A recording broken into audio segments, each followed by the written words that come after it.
Hey,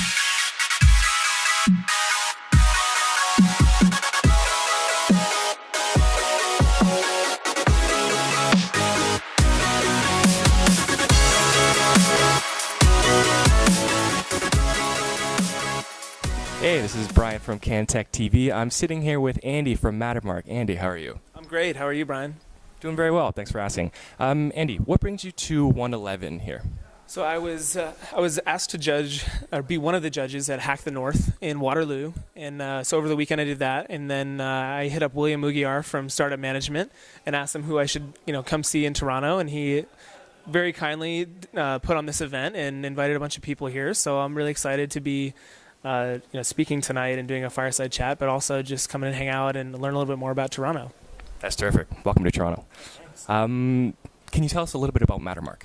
Yeah, so Mattermark is one of the leading, if not the leading, source of private company data.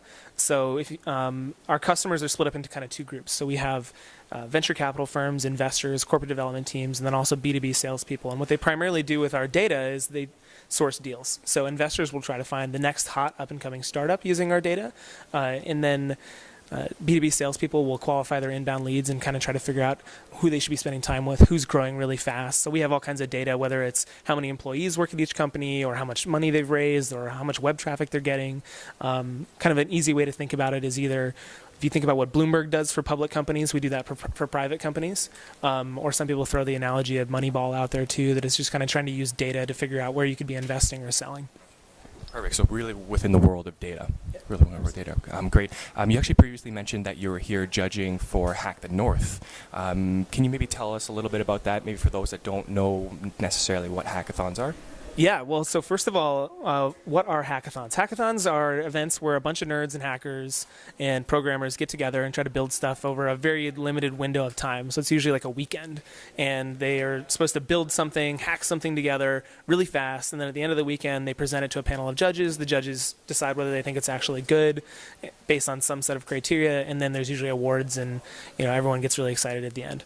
And so Hack the North is Canada's biggest hackathon. It's held at the University of Waterloo, and they had 5,000 applicants this year, and they narrowed it down to 2,000 participants, and there were just tons of corporate sponsors. Some of the stuff that ended up winning or getting kind of into the finalist rounds was really cool. There was this one team called Jarvis, and they had a motorcycle helmet that had LED lights on it, so basically it would tell you when to turn left and when to turn right, and it used like the Google Maps API, so instead of having like a heads-up display that took your attention off of the road, it would just blink and tell you when to turn right, which is pretty cool. But it was really impressive. It was a lot of fun to go out there. It was also cool because I met a couple San Francisco founders who I didn't know, who live like down the street from me, and they were judging with me. So it's kind of funny that I travel all the way to Toronto to meet my neighbors. That's terrific. Wow. Another question I had for you is kind of seeing that you're in the space where you get to see the future judging hackathons. What to you is kind of exciting in terms of the next 5-10 years of new type of startups? And yeah, well, there's what's exciting and there's what's going to make a lot of money, and those aren't always necessarily the same thing to the same people. What's really exciting personally to me is I'm really excited about the virtual reality and augmented reality spaces. I think that those are going to be some really, really wild places that we see. Another really interesting technology I saw recently was Google's Radar.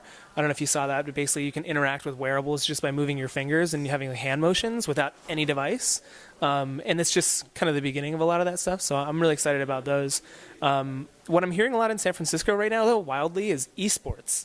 So I don't know how familiar you are with things like League of Legends, but there's this really great ESPN article that went around lately showing that there are more people watch the League of Legends championship than watch the World Series, NBA championships, the Masters, any of those huge events.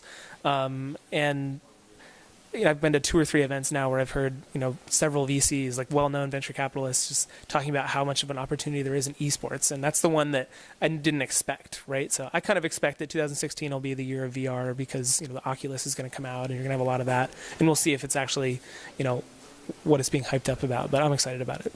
That's terrific to hear. So many industries to look out forward to. It's Andy from Mattermark. Thanks very much for your time. Yeah, absolutely. Thanks, Brian.